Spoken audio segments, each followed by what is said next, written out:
So this is going to be myself and John Morello, who is VP of Venue Tech and Customer Experience at Riptide Partners. John, welcome. How are you? I'm good, thanks. How are you? Oh, dear, sorry. It's all right, I paid for the insurance. There's vodka in here, really. So, John, basically, over the last 2 days... Oh, no, I'm back on again. Over the last 2 days, a lot of what we've been hearing is that, you can provide all these fantastic new facilities that you think that the guest, fan, customer wants. But if you're not using data to finely tune that, you could be totally off mark. So obviously, maybe you can start off by telling us a bit about Riptide. I've jumped the gun there, and then we can go into that. Yeah, no, so thanks for having me. Really excited, especially this is the inaugural conference for SVBLIVE. So at Riptide, what we're able to do is we help teams, arenas, stadia, capture signals from their guests, from their employees, and from their sponsorship partners. And when we talk about signals, we're talking about the data, right? Everything that you've heard over the past 2 days that people have said is the diamonds, the currency, the new form of oil. And what we're able to do with that data is share it across all the departments, all of the different areas of the business that need to understand it real time. And that's what seems to be missing quite a bit in some of the conversations we've had here in Europe, is that there's quite a bit of a delay in when that data becomes available. Even in some of the most renowned venues in Europe, we're hearing things that they're not seeing that data for up to a month from when they originally tried gathering it.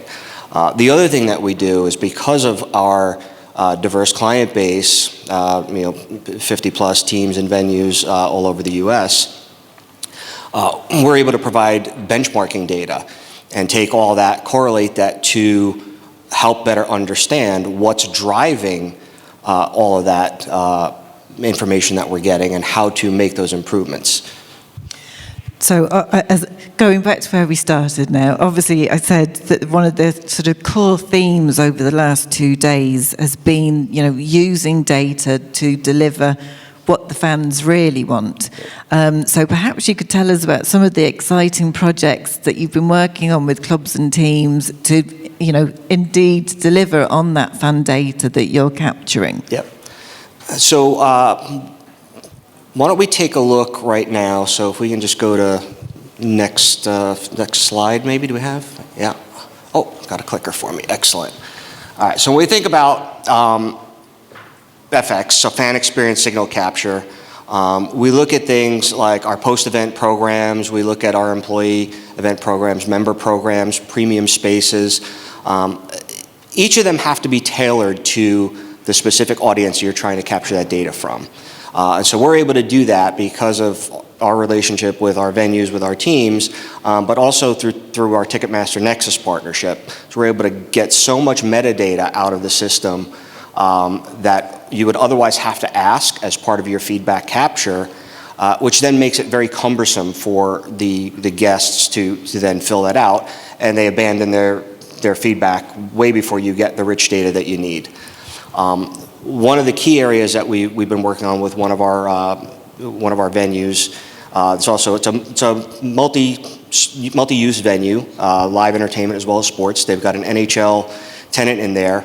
Was around sponsorship awareness. Actually, let me go through this first. So let's talk about guest experience impact on revenues first before we get into sponsorship. So this is 56% of revenues impacted by in-event guest experience. It's actually probably a lot more than that. So when you think about, you see that blue area up there, 33%, that's league shared revenue.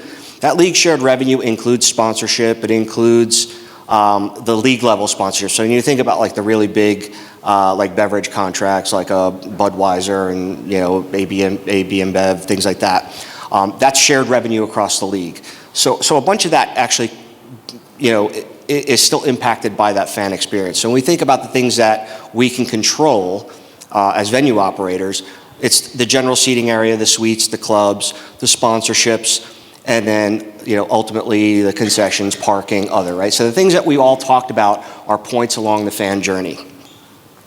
So it's probably closer to 70%. And when we say it's controllable because we basically direct our destiny as it relates to the fan journey. So if we understand the entire fan journey, and I'm a firm believer that the fan journey starts the second that the fan says, I want to attend an event at that venue.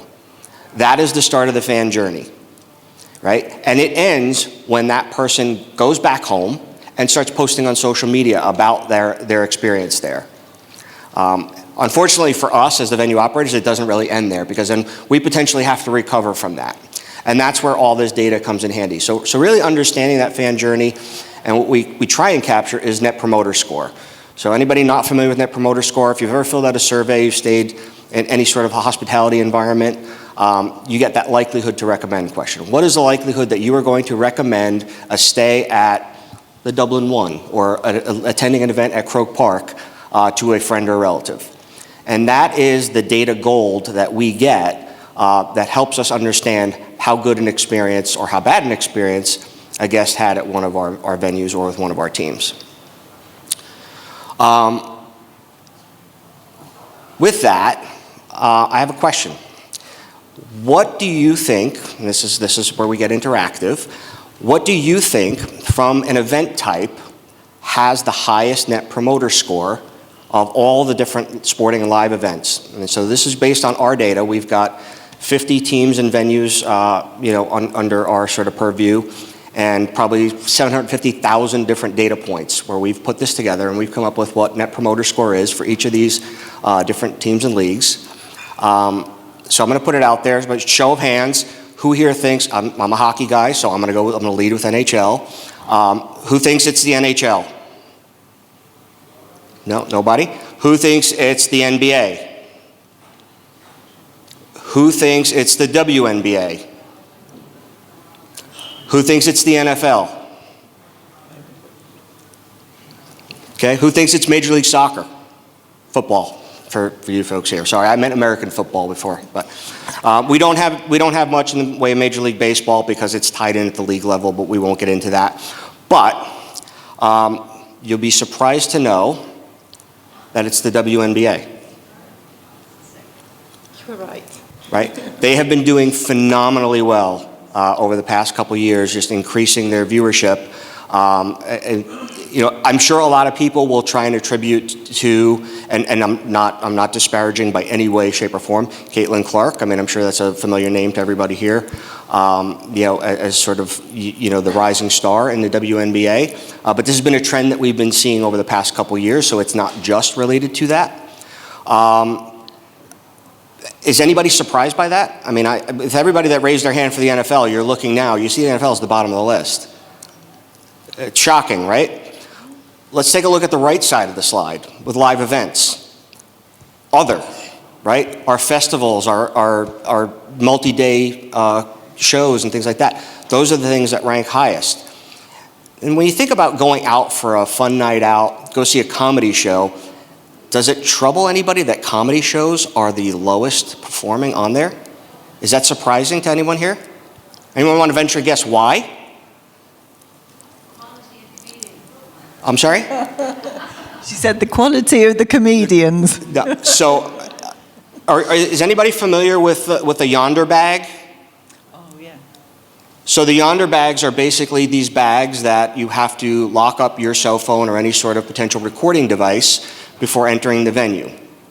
Here's the problem with the Yonder bags. What we've found, and all the driver analysis we've done, taken all our unstructured data, so that's our text verbatim comments that come back, because you can't get that from a 0 to 10 scale, but our text verbatim comments that come back, we were able to find out that what was happening was guests were not being made aware during the pre-event communication that Yonder bags would be in use. So now imagine this. You're a young couple with a young child at home. You've hired a babysitter, and they're watching your child at home, and you feel like, oh, hey, I'm going to check in every half hour or so just to make sure everything's okay. and you get to the show and you find out that you are not going to have access to your phone for the remainder of the show.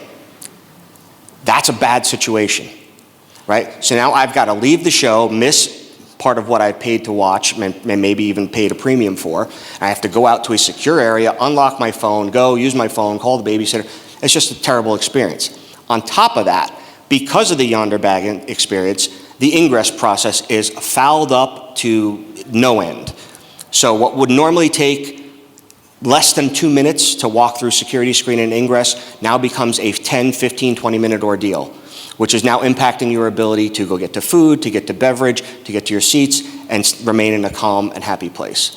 So that's why comedy shows rank the way they do. Anybody surprised that family shows aren't that much farther better? Again, another reason, pre-event communication.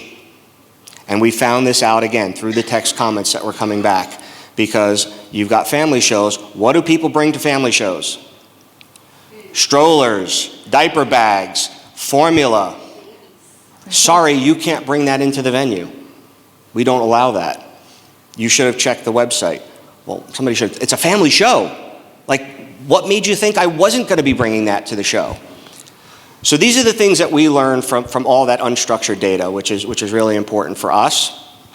And this is what we can do to then help venues really understand what it is that drives that. So thought you'd find that a little bit interesting. So let's talk about maybe sponsorships now. And I was actually going to say, so obviously we had Vicky Donlan from Horse Racing Ireland and Brendan Meehan from Aer Lingus College Football Classic talking earlier about obviously their sponsorships and how vital that package, partner power and working together.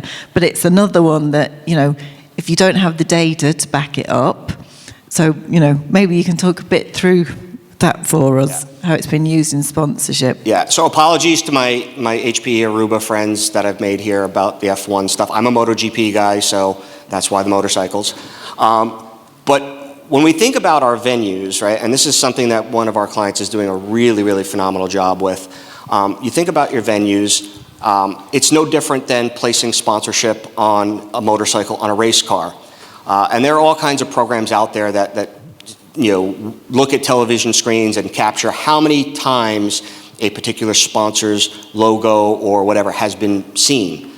And that's what this venue is actually doing. So this is an NHL team tenant in a multi-purpose venue, and they have taken sponsorship to a completely different level. They are looking at all of the spaces in their building. And so we did this sponsorship brand awareness campaign for them. It's multi-year, so we've got tons and tons of data on it.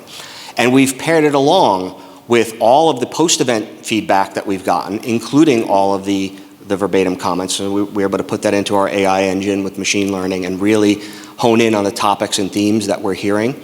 And what they're doing is creating a portfolio of assets around the building so that they can understand how much each of those locations are worth, so that every concession stand is not the same because of the amount of traffic it gets, because of how much visibility it gets, because of how it's branded, and what that ultimately translates to in an ROI back to the sponsor.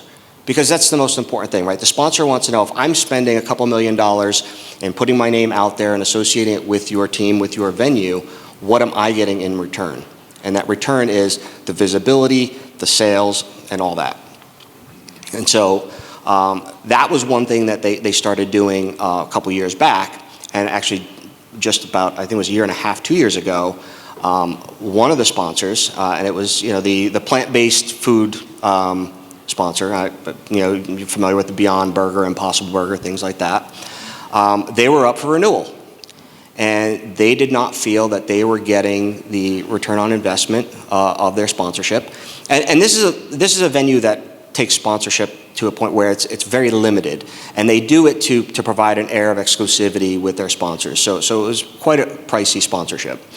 And basically, the food manufacturer came back and said, "Hey, we're not getting value out of this. We don't want to do this." The team was able to quickly go back and build out the dashboards and show them 20 relevant data points that demonstrated how the brand was perceived and how the brand was enhanced by their association with the team and with that venue. And so the sponsorship was saved and they renewed and they were happy to do it. And so that's another way of leveraging the fan data, and that's probably not the most highly used one, but this was something that was very important to them. So there's a lot of social consciousness around this venue and things like that. So this was something that they wanted to make sure was something that they could tout as a differentiator for them as a venue and who their sponsorship partners were. So it seems like obviously there's a lot of opportunity for when it comes to F&B to leverage that data. Yeah. So perhaps you can speak to what you've been doing in that specific area. So the next one's a funny one. So we have a client, and I'm not going to tout this as a best practice, right? Because everybody knows that when you put a survey out for people, the goal is to get response rate, right? To get as many responses as you can so you can gather all that data, establish your topics and your themes, and really understand what's going on. This venue that we work with, actually the team, not the venue, but so the team that we work with decided, it's an NFL team, they wanted to have an 11-page survey. It takes about 20 minutes to fill out. Again, I would have bet my house on this being a 0 response rate. They are getting a 12% response rate. Like, you're anywhere above 10%, you're doing phenomenally well. They're getting a 12% response rate on a 20-minute long survey that lists out every single food item on the menu. And every year they work with their catering partner to go ahead and revamp that menu. And it got to a point where the catering partner said, we don't want to wait for the data. We want to be on the standard distribution list that goes out weekly after an event. We want to know so that if we need to pivot, we can pivot quickly. Remember, you think about NFL, they've only got 8 home games per season.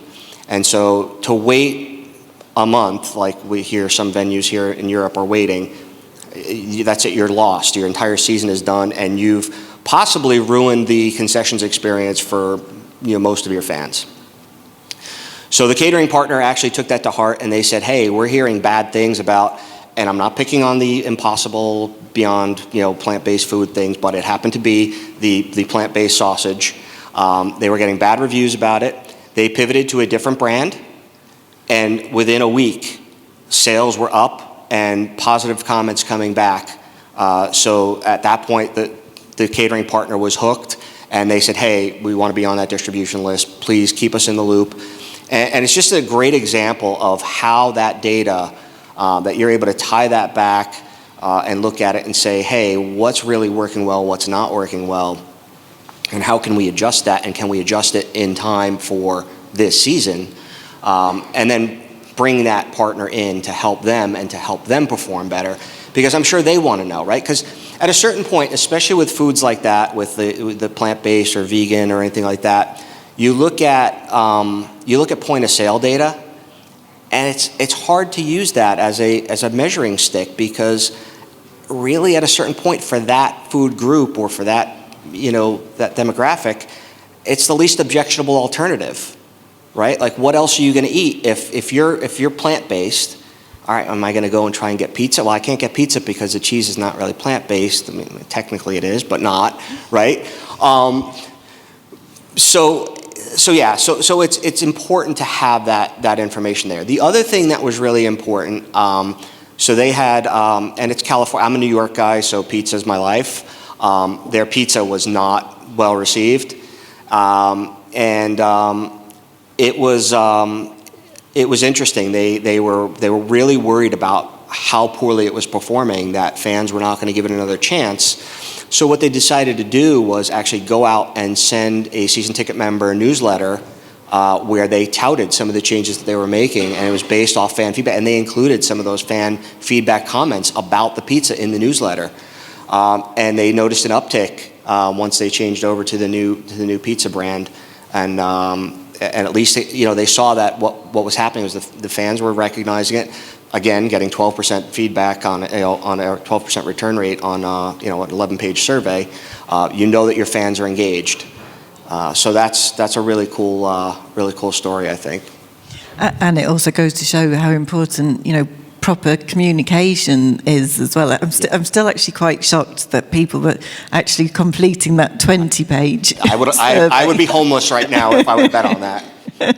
So obviously you mentioned that these external partners are now getting these suggestions from the surveys about improvements. Yeah. How do they take that? So it's interesting, right? So anybody that's worked on a project before knows that, so like as you work on that project, you start to take so much ownership over it, and then someone comes along completely outside of your world to a degree and says, hey, you know what would really be better? You know what you've just done? You've called that person's baby ugly. And so the way we see the approach to making those improvements is to partner together. But that doesn't always happen, right? So a lot of times you could make a bad decision because you're not thinking about what the downstream impact of that is. So we have an NFL client where we actually, the team is our client, but not the venue. And so the team got wind of a situation that the venue was trying to modify the tailgating experience. Everybody familiar with tailgating? Right, okay, so out in the farther reaches of the parking lot, tailgating area, they've got the porta potties, porta toilets, and the venue said, hey, you know what? We just don't think we need them. We're going to reduce the number of them, and we're probably going to move them a little farther away. That was a bad idea. The team heard about it, and they said, no, you can't. And they're like, well, what do you mean we can't? Of course we can. It's our venue. We can do what we want. You guys are just renting the place. And they went and they pulled all the fan feedback data about the toilets and the porta toilets and things like that and the tailgating experience. And they basically came back with hundreds of negative comments about the condition of the porta johns as they were, and relating to the fact that if we start reducing these are going to actually be worse. And people were already complaining about how far a walk it was to get to them. So by moving them to a more remote location, you're going to have a messy parking lot is really what this is going to amount to. So they were able to quell that and get that all sorted out. But it could have been a really, really bad experience for the team ultimately, because they're seeing the feedback on it. The other thing that is a challenge, right, with this is you can use data in a bad way too, right? So you can turn around, you can take this data, and you can go start creating, metrics and SLAs for your third-party partners to have to adhere to and use it as a stick. But that's not best practice. That's not best in class. What we saw with the menu, with the football team and their catering partner, having that partnership, sharing the data, and saying, how do we improve together? How do we get better at this together? Is the approach that we would recommend taking. But we see it in all contracts, right? There's always an SLA that has to be met, and it's usually something that the other party knows that they're not ever going to breach and have to worry about. But when you start getting into a place where you're working towards a specific metric, towards your fan journey, and you feel like you're dragging your partner along, that's when that conversation has to take place and sort of say, hey, you're either with us or you're not. And I think Robert was the one that mentioned it, is if you're still thinking about your contractor a year down the road as a contractor, then they're really not your partner. And I think that's the message, is that you're trying to create that and foster that relationship with your partner. And the best way to do that is to share as much data as possible with them. And I suppose we've touched on there, obviously, the perhaps more traditional ways of using the data, but can you speak to any perhaps more unusual? Yeah, we've got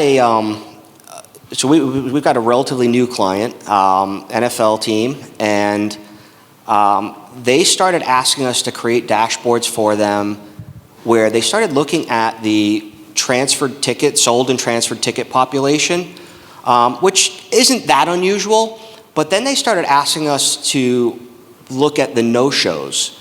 right? So because we're tied into the ticket databases, whether it's Ticketmaster, SeatGeek, or whatever, we're able to look at that and see how tickets are then transferred, and then ultimately we look at the scan data to see who arrived, because you don't want to send a survey to somebody that didn't show up to the game. And so what we found out from them was pretty interesting. And I think one of I forget who it was. We were talking through the fan journey stuff before. It's sort of like, well, that's not my problem. But this team decided to make it their problem. They wanted to understand what was going on with their fans as to why they were selling their tickets, and then ultimately for the ones that weren't showing up, why they weren't showing up. One of the challenges that they saw was that they had just converted over from being a Ticketmaster partner to a SeatGeek partner. And so they were concerned that fans didn't understand the differentiation between how you transfer a ticket in the Ticketmaster platform versus how you do it in the SeatGeek platform, because it was a very, very different experience. I don't know if anybody's done that where you've transferred tickets. In Ticketmaster, it's quite easy. I've never seen it in SeatGeek, so I don't know, but I hear it's a very, very different experience. And so they wanted to make sure and do proactive outreach to those customers where someone transferred a ticket to another party and that party didn't show up, to say, hey, did you have a problem with your ticket transfer? Because the person you transferred the tickets to didn't show up at the game. And that's going to create just a bad experience between the season ticket member and perhaps whoever they're selling tickets to or whatever. So we thought it was very interesting. The other thing that was really important to them was, yeah, it's great that we say that we're sold out, but if we see empty seats, if our players see empty seats, it's a bad feeling for them. So a full arena of our fans cheering on our team is a better experience for our players. It's a better experience for all the other fans, and ultimately translates to more revenue for us because there's more people buying beers and food and merch and things like that.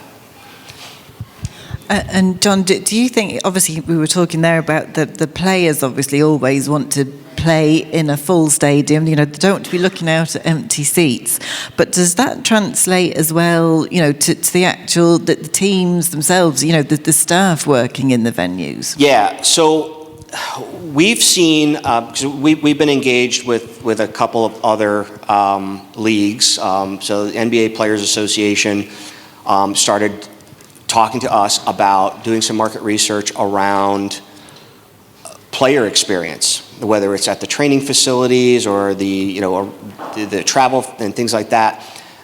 Possibly, something down the road, maybe doing travel and doing international games, things like that. But when you think about the NFL doing that, right, that's something that they want to make sure, and they're keeping tabs on how that is being perceived by the players.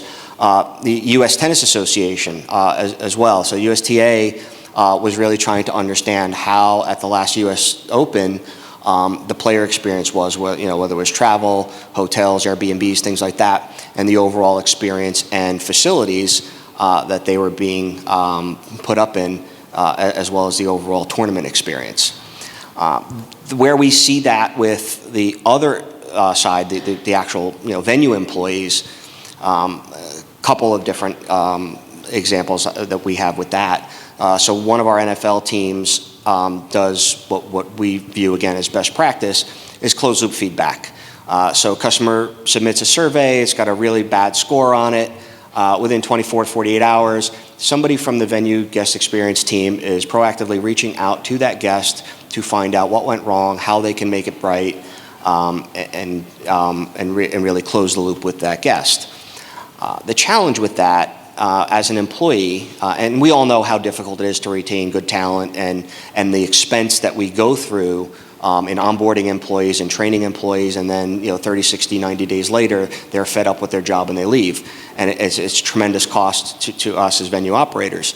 But what was happening and what we saw through the employee engagement survey, so a lot of our clients also do the employee engagement side as well. So during that monthly annual engagement, sort of check-in, they were hearing from especially the closed loop feedback team is, I'm miserable. I hear nothing but complaints all day long. And these are, and again, the closed loop feedback are the ones that are the people had an absolutely horrific experience. Everything went wrong. And this was maybe like a once in a lifetime trip to that venue to see a show or to see a game. And so what we walked through with them and decided to do was, well, why don't we sprinkle in some of the good stuff, right? Let them do some proactive outreach to some of the really great responses and talk to those guests and thank them for their feedback and see if there's anything else that we can do for them. And we implemented that with them, and immediate response back was, wow, thank God, right? I feel so much better about my job, finally being able to hear some of the good stories, and we made somebody's day, or somebody had a really special thing. And that was one of the things. One of the things I remember my time at Madison Square Garden, we got T-shirts, as a sort of a start of season thing.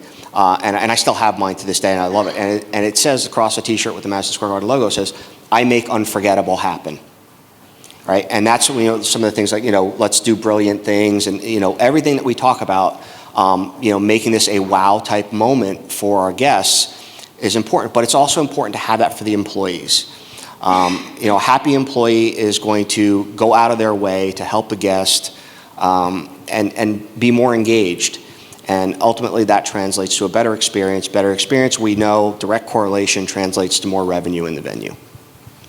And obviously taking that a step further now, you mentioned revenue. So is there any way, you can actually use this data to increase sales? Yeah. Let's go back. So increasing sales.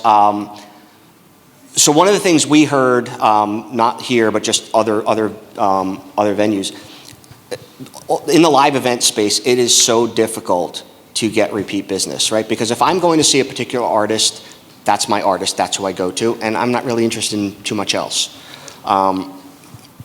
So what we worked with a lot of our venues on was, how do we figure out a way to leverage all of that data we've got, all the metadata, the demographics and things like that, to create a customer profile. And then with that customer profile, anytime we see that customer come into one of our venues and we're going to survey them, can we create a link down at the bottom, or a banner ad down at the bottom, that now identifies, based on the genre of things that they've been interested in and things that they've come to see, how can we then link them to our event calendar and get them to potentially look at attending another event? And so we did that with a couple of our venues and saw a big uptick on it, and now we're rolling it out at most of them. And it's been a big help, right? So when you think about that, right, everybody's got their band, their group, their person that they go to see. Sport's easy, right? There's multiple games over the course of the season. I'm going to go to 10, 15 games when the Rangers are playing, and I'm going to go back. And like we said, we're fans, we're supporters, and it makes that difference. But as a music fan, music lover, you're more of a guest because you're doing that one-time thing. And so it's important for us to be able to figure out ways to leverage that.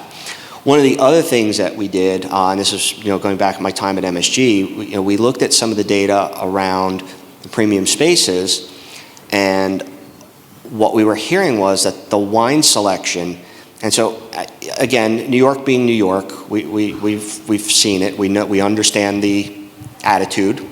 I want what I want when I want it. And a lot of the guests in the premium spaces were sitting there saying, hey, how come when I go to Ruth's Chris or Morton's, I have this massive wine list that I can go to, or I can even bring in my own wine and put it in a wine cellar and be able to just attend that. And when I have special guests coming in, I can just quickly access that and have that in my suite. And so we looked at that and said, you know what, they're right. Our wine selection sucks. So we hired a sommelier and had them come in and curate a wine list.